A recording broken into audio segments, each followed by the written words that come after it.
So, guys, welcome to another episode. I'm really excited today to share this episode with you. I've got a special guest. You've all heard his voice on Spotify or on YouTube. It's Dr. Jazz Gulati from the Protrusive Dental Podcast, who is with us today. Thank you, Dr. Jazz, for being with us today. Arnold, it is an absolute pleasure. Thank you so much. Loving what you're doing with Lancashire Smiles. Something for dentists, something for patients. You're covering all bases, mate. Well done. Yes, no, thank you very much. Thank you. And I really want to get straight into it, but before I do, I mean, you're doing a lot, and recently you've just released your course, OBAB. You got family, growing family, working dentist, practicing dentist, now teaching with the course. You're doing all these things. How are you staying sane in all of this? It's been really tough this year, and I recently recorded another podcast, and this question comes up a bit. And having amazing support from my wife and family, that's been absolutely golden. Just because when you try and create something so momentous like the course we've been creating, it did take its toll. It's been very tough, but the journey has to be worth it, and something very, very passionate about, something that we'll get into today, I'm sure. But having that drive to keep me going, and we're almost to the finish line, and it feels amazing. But yeah, I definitely need a break, put it that way, from the hard work that's been going in over the last few months. But the other ways, and just to quickly just to answer that, the other ways I think I've been able to even do it with a family and clinical and whatnot is I'm very, I say fortunate, but it was kind of a choice to work a shift pattern. I had offers from other practices and stuff, and they had standard 9 to 6 hours. But I took a job in like a villagey type place that no one had heard of. Even I hadn't heard of, but with lovely patients and somewhere where I can practice the kind of dentistry I want to practice. But it works a shift pattern, so 8 till 2, 2 till 8. So it gives me half a day to get stuff done, and that's been key. And then also, lastly, teamwork, right? So I've got a team that I delegate to, because if I did everything myself, then it's impossible. So you got to rely on a wider team. So Protrusive has a team which makes the gears, that makes the cogs turn. Yeah, no, I really want to unpack some of that in terms of what dentist decides to get a team to sort all these things out. How do you even get to that point? And shift patterns, in dentistry, most people just know that you work 8:30 or 9 a.m. until 5, and then that's it. That's the work schedule. Shift patterns, that seems like a foreign concept. But before we get to that, how would you summarize Jazz as a father, as a family man, as a dentist? How would you introduce yourself to people? I would say I'm a self-confessed dental geek who wants to share his passion with the world and help people gain fulfillment from their dentistry. Yeah. How did you get to understanding your purpose or who you are in that concise way? How did you reach that point? I think it's a journey, right? So I'm on a journey, you're on a journey, everyone's on their own journey, and the journey is molded by the different people you meet along the way. And as Steve Jobs said, right, you can't really join the dots looking forward. When you look back, only then can you join the dots. And so when I look at my past and I think the kind of influences I had, like I came as a refugee when I was 6 years old from Afghanistan. We were fleeing war, we were fleeing the Taliban. And then I came here, I learned English. I look back and I'm so grateful to received an opportunity in a British education. And so I knew I had to make the most of it. And so I tried my best. I was an avid learner, my love for learning. And then if you look at Bloom's taxonomy for learning, I don't know if you're familiar with it, like at the very lowest level of being a learner is remembering stuff. If you remember stuff, you're not really learning anything. If you then understand it, that's another level higher. And then if you apply it, that's much higher, much like in dentistry, right? If you learn something on a course, you remember it. You're not going to, the textbook at dental school, you don't remember it. When you understand something, fine. But when you apply it after going on a course, then you learn it. But the highest level of that, Arnold, and guys listening, is create. And I'm such a big learner. I'm so into learning. I love learning. My love for learning helped me to become comfortable in my shoes to create. And I think now my sort of first 10 years of dentist now, so I'm coming up to 10 years this summer, and my next 10 years is just I love creating, and I think I'd love to just fuel that. That really makes me feel like I'm fulfilling something. I'm achieving something, and it's a great pleasure to be able to share it to the world. Yeah, awesome. I never knew that you had come from Afghanistan before. That's something new to me. So, what perspective do you think that's giving you having that background? And what age did you come over? I was 6 years old when I came over. Didn't speak a word of English. I was subject to racism growing up in West London. It was definitely character building, I'd say. Mm, And I guess what I look back and see how it molded me, it gave me a lot of resilience. And it gave me a lot of my work ethic. Like my wife is the first person to contest that I'm a bit of a workaholic, and I guess that comes from this. I've just been given this opportunity. I've managed to yeah, flee the Taliban. I'm here. Man, yeah, I've got this one shot in life. I need to give it my all. And I don't have I never had a comfort blanket or anything like that. So I yeah. think that's just carried on with me. I can't, it's part of my DNA now. I can't take it away. So I think that's a big part of how it's molded me. Yeah, no, I can definitely resonate with that because myself, I was born in Zimbabwe, and there was dictatorship, Robert Mugabe, so the family moved over for more opportunities, and that opportunity has made me really try and make the most of anything that's put in front of me. So I can totally relate with that. So, how did things progress through your educational years, university to you working as a dentist? So I was quite active at dental school. I think relevant to the kind of themes we're talking about now is me being a lover of love for learning. I want to learn, and like I said, the whole taxonomy. I want to. I enjoy, I think the best way to learn is to create and share. So I remember even like in first year or second year, there was this law and ethics modules, which everyone just found really boring and I found really boring, but I just said to myself, I need to learn this. I need to nail this. And so I basically took all the lecture notes and I compiled this guide, like the guide to law and ethics, right? Written by me. And then I basically wrote it so that even a 5-year-old can understand law and ethics in dentistry. That's how Yeah, I wrote it. And to this day, it's been 10 years since I left dental school, right? To this day, the second year students still circulate my guide from 10 years ago, right? To this day, right? So it was little experiences like that that showed me that, okay, I can break things down and speak them in a way or write them down in a way that actually people appreciate and can gain from.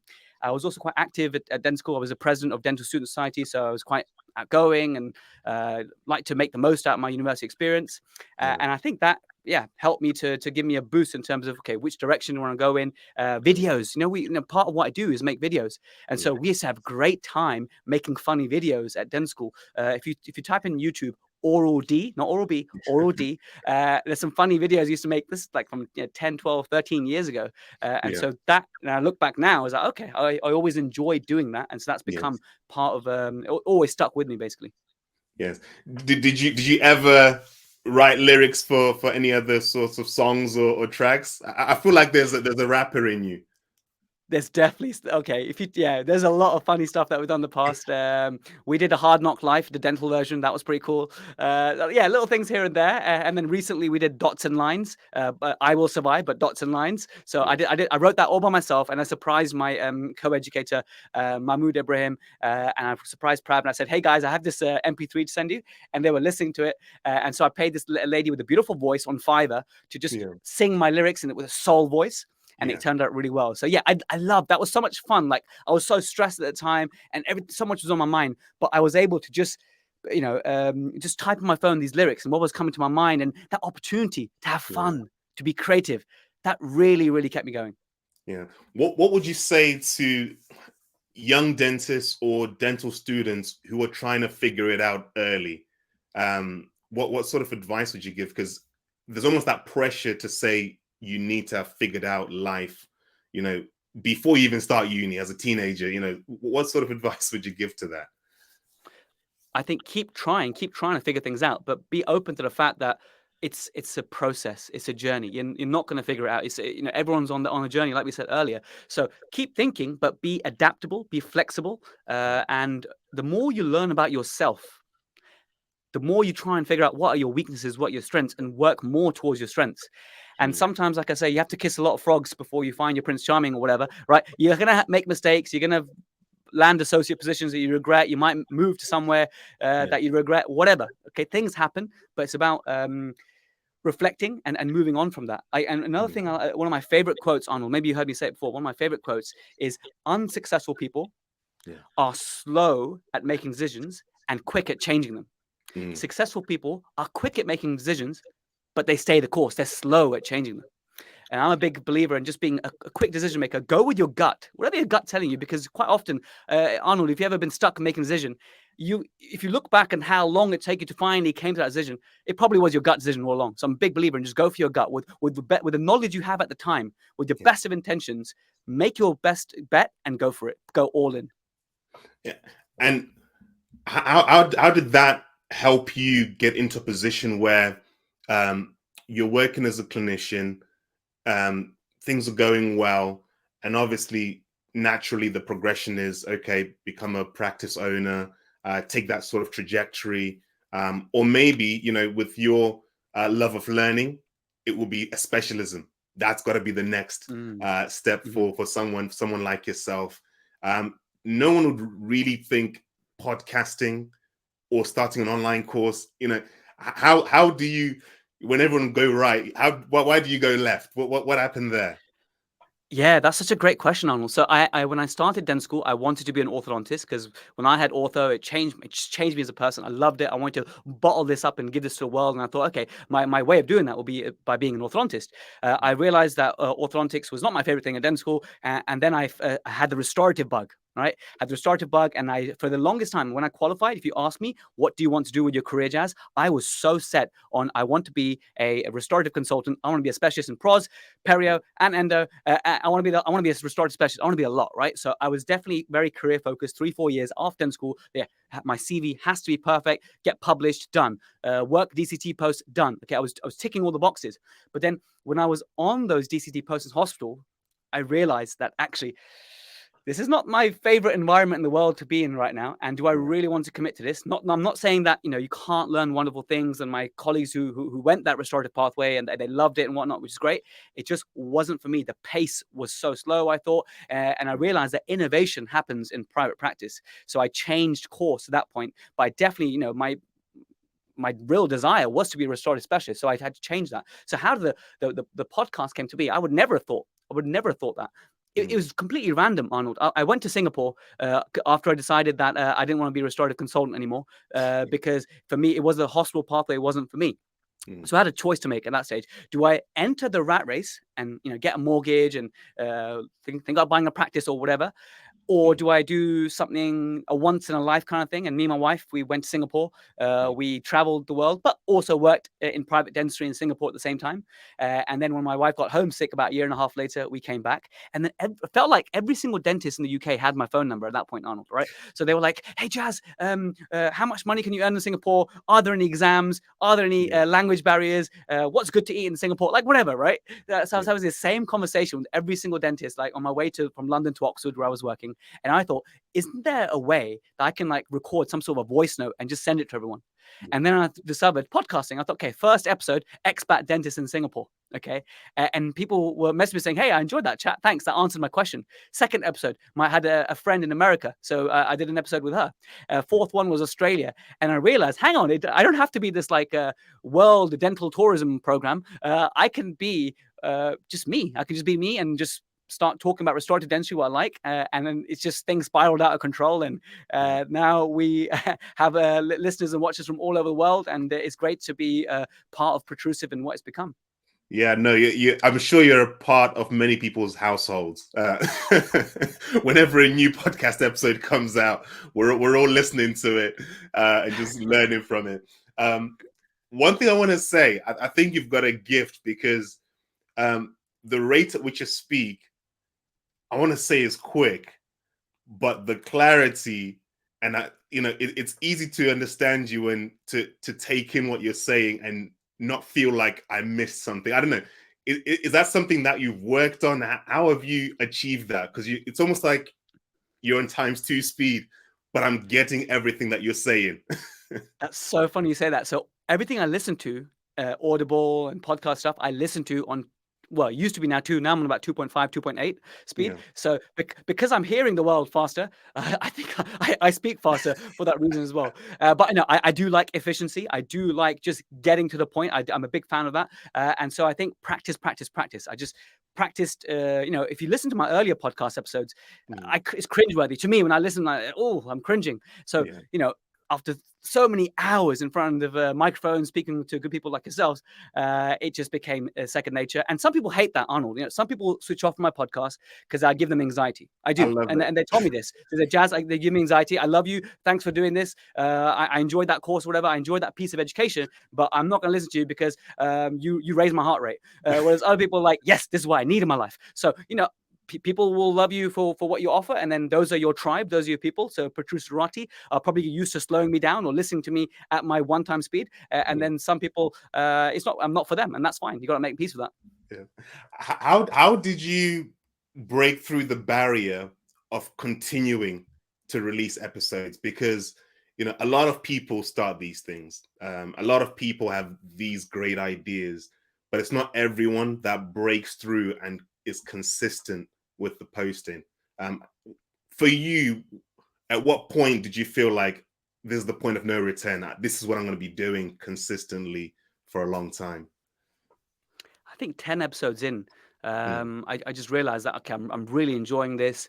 There was nothing financial. I was making, obviously, out of the enjoyment of doing it, right? So it was just so much fun. I was learning, right? I had these restorative specialists on. I had Jason Spisson on. When I was like, oh my God, these are such people I love and admire. And they're talking to me and they're giving their knowledge, and I'm able to share it and bottle it in a way in the direction I want. So it's actually very selfish in the way that, I'm learning the whole time where I'm recording with my guests. And so I realized I had to continue it. But then when my son came along, 3 years and 8 months ago, it was like, how can I continue this? Because one of the things that when someone DMs me, I'm either going to get back to you in 2 minutes or 2 weeks.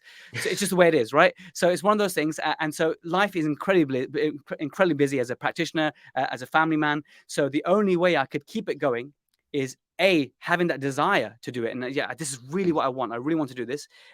B, reducing my clinical. I had to make a tough decision. So now I'm 3.5 days clinical. And then C, a team. So very early at the beginning, I was using someone from Bangladesh to edit my shows and stuff from the very, very beginning. And then, it grew and grew. And now there's 5 people, 4 part-time, 1 full-time on Protrusive, so that I don't have to do everything. And I can just turn up, record, and I've got a whole team just taking care of the rest, because otherwise you wouldn't get the best from me, and it would just end. You just would not be able to grow and succeed, and the consistency would not be there. So like I said at the beginning, right, teamwork is definitely important, and it's more people to manage. It's more task on the other side, and people don't see behind the scenes the degree of work and effort that goes in. And I'm sure more than anyone, it takes a lot of effort and time. But because time is such a valuable and scarce resource, I had to outsource and get a team involved. And I'm sure the team is not working for free out of the no, absolutely not. I mean, it costs many tens of thousands to run Protrusive. And then that's why I had to go have a premium membership to make sure that, I'm not just some sort of a charity, basically. So the premium membership actually then is able to fund the continuing episodes and whatnot. And then what people get out of it is CPD, which is what they want. People enjoy listening. They get to the hour, and then just by answering 4 questions, they can get their CPD to prove that they've listened. And everything is quality control in terms of the education. I think that's a good deal for them, and it also allows me to make some premium content and stuff. So I think it's a win-win. What would you say were like some major milestones or checkpoint with the podcast and you starting the group? Group as in the Protrusive group, the membership.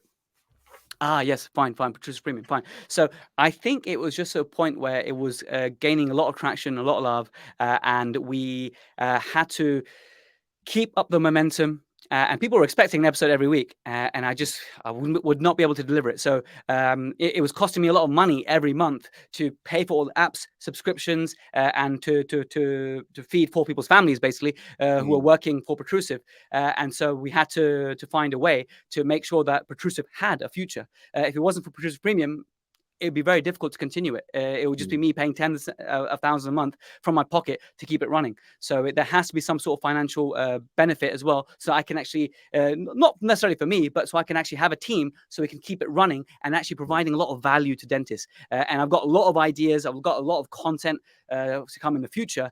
It's just the right time to make it happen. Right now, in the last 12 months, it's been absolute, and I mean, it's been an absolute pleasure to be part of it, Arnold, but it's really taken out of me, the occlusion course. It's 30 hours of content, which has taken probably 25 different people have touched it at some stage to actually bring it all together. So it's been a huge operation alongside IAS Academy and Protrusive. Has been a collaboration. It's been absolutely crazy, but you know, it's been absolutely rewarding as well and fun to put this together. Yeah, no, you can clearly see the passion that you have for all of this, because I was listening to the podcast you did with Dr. Harry Gill and the Dental Innovator podcast, and you said that you had to sacrifice working out and physical fitness just to get your course up and running. I'm not proud of it, Arnold. I'm not proud of it. You know, I'm ashamed that I had to do that, but I'm just being very real, very honest. I had to draw a line in the sand. I had to make a decision. Okay, what's going to get sacrificed? What isn't? So my time with my wife and my kid, even though I wish I was able, you know, at home, I wish I was more present with my wife. You know, I had so much to do with the course and writing the book and stuff and making it all happen that it was just very, very crazy. So a public apology to my wife yet again. She's been so supportive, so good. But you know, to have time, my son, to be able to serve my patients. So important to make sure my patients are served. And so, yeah, health, unfortunately, the time that I used to devote to looking after myself in that way went down a little bit. So yeah, shame. But a lot of value that everybody is receiving from all that you do. So no, thank you for that. One of the series I really enjoyed was, I think, one of the lockdown series on the orthodontics series, and you know, really Straight Pro. We call it Straight Pro. The whole month of April was dedicated to orthodontics. I was obsessed with that series. You know, how far forward do you plan your episodes? You know, getting people to come on and then having some sort of theme to go with it. How do you get that organized? So pre-occlusion course days, it was very organized, very slick. I'd contact people. We know roughly what we're uploading month by month, you know, 4 months ahead kind of thing. With occlusion course taking so much time and energy, it is a little bit okay. Now we were looking at a month. Now I've got a lot of stuff recorded. Actually, I've got easily 2 months stuff worth recorded already in the pipeline to be released. But it still needs polishing and editing in my direction and whatnot. So it's good to get ahead. You know, with you as well, Arnold. It's good to get these all piled up and ready to release, so that when baby number 2 comes in a few weeks' time, people can still get their protrusive fix, and I can still be with baby. So yeah, it's important to pace yourself and have content planned. And in an ideal world, you need to really rely on your systems and processes. It's all about systems, processes, to make sure it's a slick operation. Yeah, and it definitely is. I remember, I think it was one of your episodes. I think you did the intro, but you were saying that you were actually away and your team had put together an episode or some episodes to tie things along whilst you're away. So I can totally see how that all happens with the team you've got. And then, you know what, Arnold, like you mentioned earlier about, you know, practice ownership. There's a reason why I'm an associate. I don't think Protrusive would exist if I was a practice owner, right? Because being a practice owner is so tough, like especially if you're starting a brand new practice and stuff. First few years, I was just super, super tough. Your practice is your baby. So Protrusive is my baby. In the same way that the practices. Now, from speaking to my colleagues who own practices, the same struggles, the same hardships, the same sort of, you know, how to become a leader of a team, right? I mean, I've had to learn all these skills and whatnot, and reflect and read books and stuff to figure out, okay, how can I actually motivate my team and whatnot? So I've kind of felt like I own a practice, but it's through Protrusive. Did you not feel the pressure, the peer pressure, to say, actually, not podcasting, but I'll go into practice ownership or carry on with potentially becoming a specialist? And how did you deal with that? Yeah, definitely had some FOMO, the specialist bit. I definitely had some FOMO with that. But I just went on so many courses, Arnold. I went on Mm. so many courses that I'm proud to say that some of my best friends are prosthodontists, and yeah, they do like bigger cases week Yeah. in week out. I might do it month in month out. I get much less volume. I do still do basic checkups, basic single tooth dentistry, and I'm happy to say I still love doing it. Get rubber dam on, do a quadrant. It's my favorite. I'm in my happy place, right? I'm in a flow state. But when I send the fun cases, the bigger cases to my prosthodontist colleagues, I don't feel inferior to them. I feel like, okay, we can got something to debate, and I got something to share, and they like what I do, and I can teach them some things, and they teach me a lot as well. So Yeah. I think the FOMO of not being a specialist has been overcome by just the sheer volume of courses I went on in the Mm. first 6 years after qualifying, because I felt like, oh man, I'm not going to be specializing anymore. I need to gain the knowledge, and plus my love of learning made it easy for me to just every week just be on some sort of education. I love it, absolutely love it. Yeah. I get newly qualified dentists who ask me, what is the best course to be going on? What course should I be doing next? And there's different ways to answer this, but how do you how would you approach that situation, especially for a young dentist, because there's so many courses out there. And I like your saying, just in time learning. But yes, could you just speak to us about what is the best course to be doing, and how do we choose the next course to be doing? I think very few dentists, when they qualify, really know that, oh yeah, I definitely want to be a periodontist, or I definitely want to do this. People are on a path of discovery, right? And Mm. so you need to discover. But when you're lacking experience, and nowadays with the totals from after qualifying, the less and less in terms of how much your clinical work you're doing, I think the first year, it's well run by the DF schemes, for example, in the UK, and they got all these study days, and you just got to pick and choose what are you going to supplement it with in the first day, in the first year, basically. But I definitely would say just back to basics: communication, how to take teeth out, okay, extraction skills, getting people out of pain. If you just do this well first, that's a priority. Then when you enter associateship, okay, hopefully have a bit more money to spend and whatnot, and to maximize your time. Mm. Then at that point, the way I followed it, I mean, I really did consider doing like the Chris Orr or the Richard Porter Aspire. At that point, that was all new, and I was thinking, should I do that? But the Yeah. way I ended up doing it is because I did so many DCT posts in restorative, I was getting a lot of specialist training in that regard. But I wanted to supplement it, so I went on an occlusion course from this person. I went on an endo course from that person. Then I went another occlusion course from that person. Then I went on a denture course from that person. So I did the subsets basically, but from individual courses rather than a year-long 10 grand kind of thing. I just did it like, okay, spend a grand here, spend a grand there, spend a grand here kind of thing to bring it all together. So there's many different ways to do it. The most important thing, which I'm sure you've heard me say, Arnold, is implementation. So like I always say the story of how I stupidly went on a laser course and I just didn't apply using the laser, and now it's a lost skill. And if I wanted to use the laser again, A, I have to buy one now because I'm in a different practice, but B, I'd have to learn it all again. So you need to be able to apply it. That's why, as a young dentist, you're going to be doing extractions. So go on an extraction course, right? You're going to be doing composite bonding. Go on just like a basic posterior composite morphology, right? Just nail your morphology, just fundamentals. If you get that right, that will really serve you well. But all of this is below the following, and the highest priority, which I'm sure you probably practice and preach as well, is photography. Yeah. Taking Yeah. lots of photos, reflecting on your work. But this is something that it's a cliche now in dentistry. We all know, but we all know to do it. But a lot of colleagues still don't do it. They still don't bloody buy the camera and have it ready to take photos. It's the most important thing you'll do for your career progression. That's one of the biggest tips, because in your podcast, you give tips before you get into the podcast, and one of the ones that stuck with me was always have your camera set up and ready to go. Don't start 100%. trying to put things together, and the nurse is trying to get an occlusal mirror or something, and just have everything ready.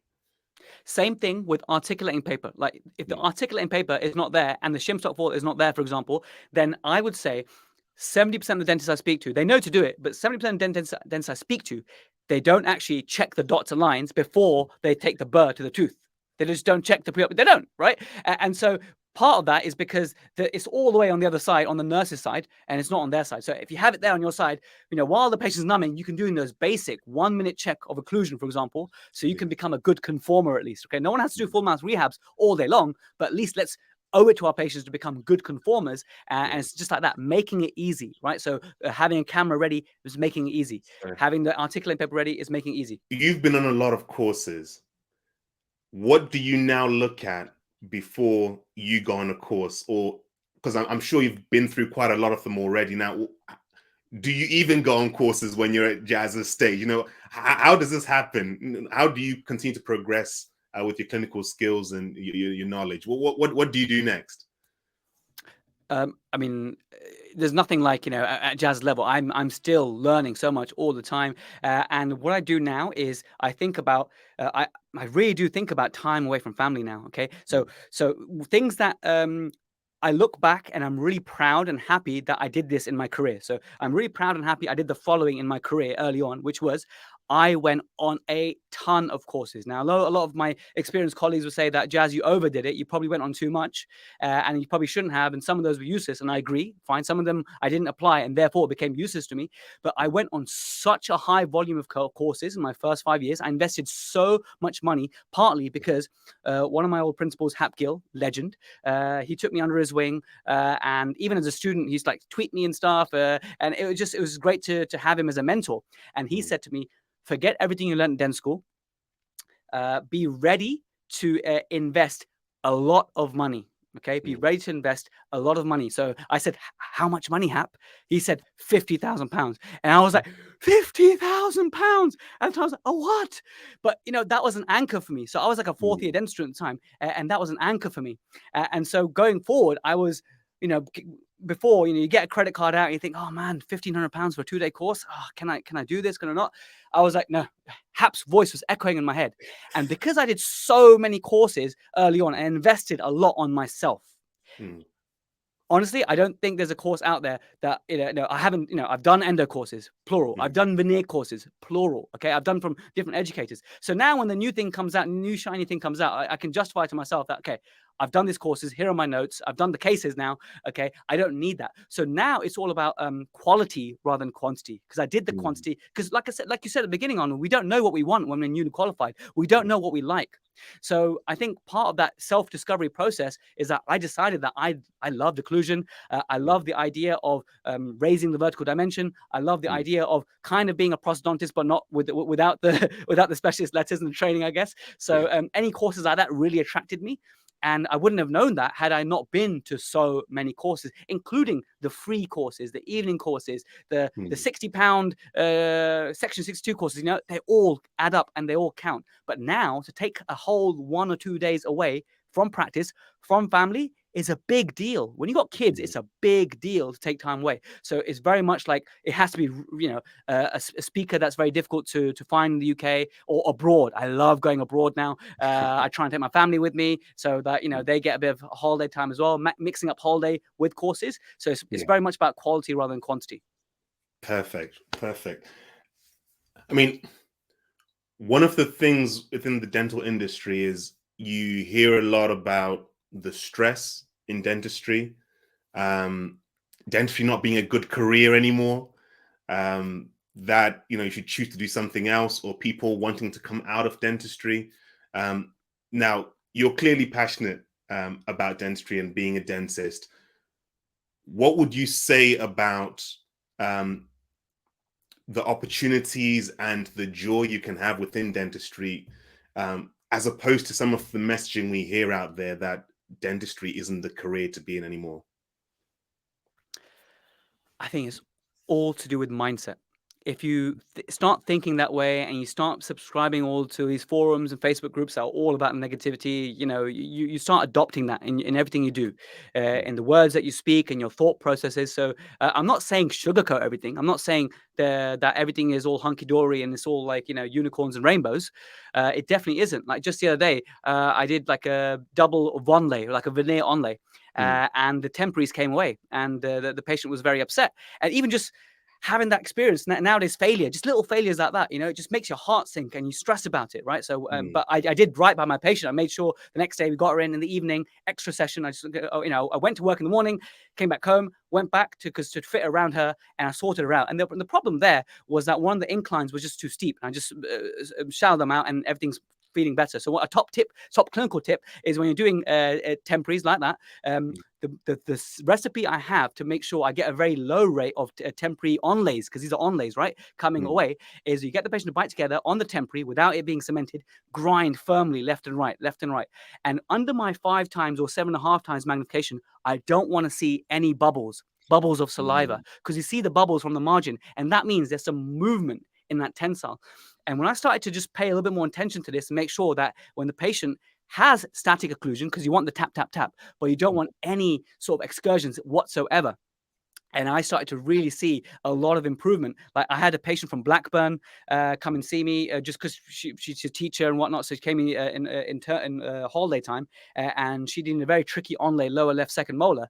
I would have never have thought my onlay on the lower left 7 would survive 6 months, but I was confident, and I saw her 6 months later, used poly-F, nailed the occlusion, and just struggled to actually remove the temporary and actually do my definitive. So I'm much more confident, but things do go wrong. The whole point of telling you the story is that things go wrong, and I really take it to heart. I think it's bad, but I feel awful. I feel awful that I let my patient down or whatever, but it's about realizing that, okay, when bad things happen, just do right by your patient, do right by your team member, do right by your practice, follow your principles and your passion and your values, and then the rest sorts itself out. So yes, there's lots of doom and gloom, but as long as you do right by your patient, you could look after your patient. And I think it's a great point for me to, if you don't mind, just share this one amazing thing that this dentist called Amin Aminian wrote once.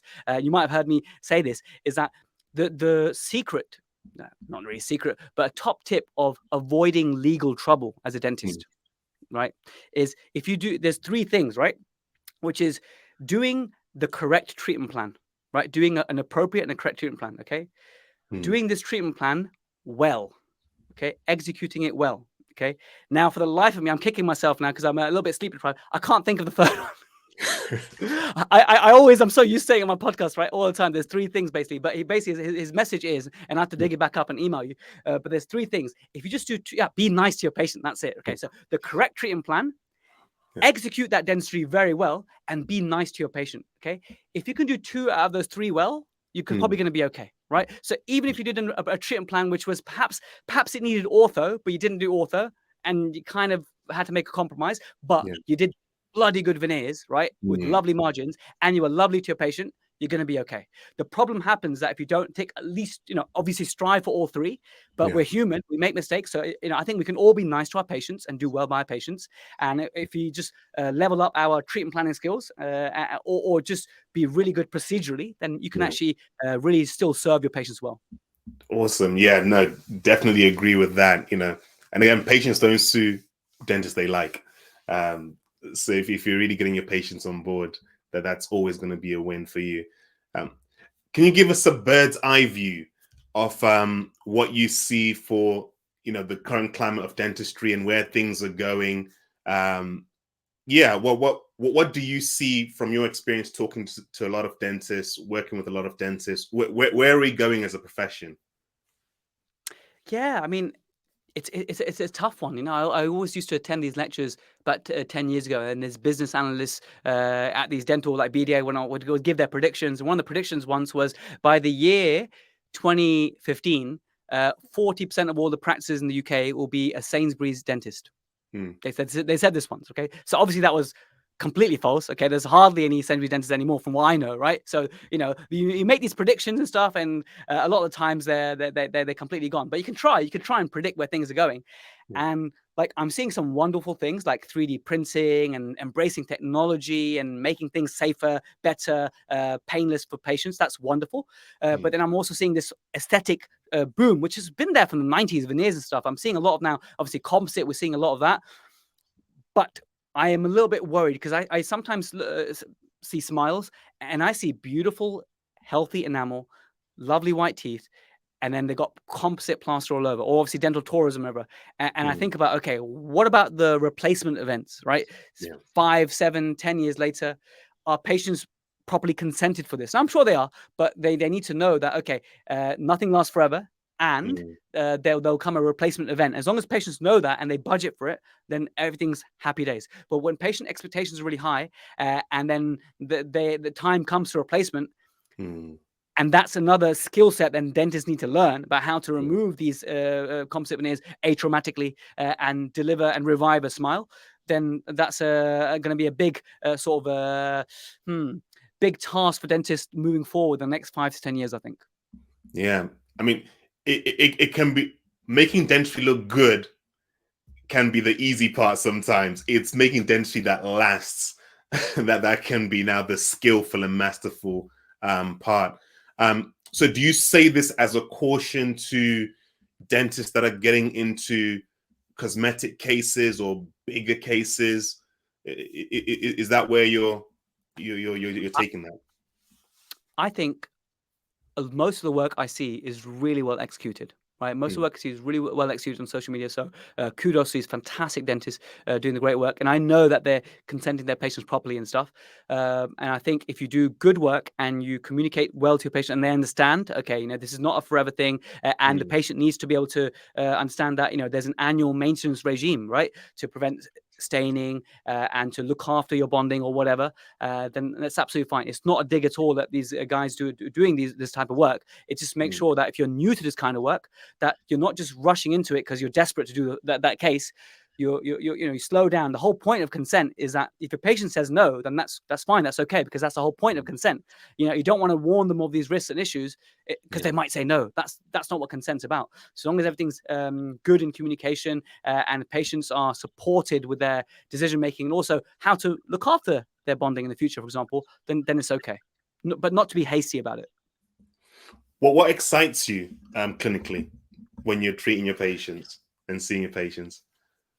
Even little things. I was literally just doing a quadrant 2 days ago, and I had the rubber dam on, and I had classical FM on, and it was a joyful 90 minutes. I tell you, mate, I was just really enjoying it. So one of the top tips I have to dentists who are feeling maybe disillusioned or disengaged from their work, I feel if you start to really think about the minutiae, the little details, the step by step of dentistry, and try and master a craft, you really try and get the best contact point possible. You try and really read about getting the best bond strengths possible. You know who the happiest dentists are? Biometric dentists. Have you seen how happy these guys are? The biometric dentists are like the vegans of the world, right? They're the vegans of dentistry, right? They're like, I'm a biometric dentist. Okay, and that's cool. I'm a biometric dentist. I'm happy to say it, right? And I've recently figured out why these guys are such a thriving community of dentists is because they're really reading about how to get the best bond strengths. And when they're etching and they're applying the bond, in their mind, all these like tubules are getting filled, all these hybrid layers are being formed, and they're really devoting themselves to even just basic dentistry, right? Bonding, class 1 composite, whatever. And I think that's where the joy comes from, right? When you actually really look at it as a craft to master, that's when I think you get fulfillment from a career like dentistry, which is such a hand-skilled level of work, that if you actually just go through the motions, the last thing you want to do is go through the motions. If you literally just step by step, you're looking at the clock, you're waiting for it to be lunchtime, that's the worst. That's that's when dentistry feels isolating. So a top tip I was given by an oral surgeon I was once shadowing is never stop growing in some way, somehow never stop growing. So therefore it's still important to go on courses. It's still important to expand your knowledge and try new things. And always, I like to be at the edge. I want to be at the edge, just looking over my comfort zone. I'm thinking, I don't want to be too far beyond it that I can't be rescued. But I want to be able to just look at the next level. So I think that's important for all practitioners. Yeah. I was at an event last weekend, and Chris Orr was speaking, and he said, don't always try to be on the cutting edge, because that's more like the bleeding edge. Well said, Chris. Legend. Just bringing this to a close, I usually ask dentists, in terms of you being a clinician, you being a teacher, an educator, or you being a business person, how would you rank those from 1 to 3? 1 being the priority. when it's all said and done? Would you want to be, Jazz was known as the dentist, the clinician, the teacher, or the businessman? The easy one to say that number 3 is the business. That's always like a byproduct. It just, the podcast was a complete accident. The courses were in a way complete accident in a way, but I'm just loving it. I've really taken to it. I really enjoy the education side of it. But I think the first priority for me has always been my patients, right? Try and do right by my patients, and that just trying to really be good at your craft. Try and perfect that next thing. So I think it has to be a clinician number 1, educator second, and business person third. All right. Thank you so much, Jazz, for being on here today. You're extremely busy, and I really appreciate that you squeezed some time to spend with me and the audience for this. Thanks for being flexible and changing the time one. I really appreciate it, and keep up the wonderful work. Like you said, like we discussed about consistency. So I want to see you thrive in this space, and I think you're doing a wonderful thing. I just saw recently you brought on Claudia as well, talk about aligners. That's amazing, and you've been doing it for a while. I had a look, man. You're doing great stuff, and so I think everyone who's watching right now, if you haven't already, subscribe right now because Arnold's doing wonderful things. Awesome. And with that, I will see you guys at the next episode.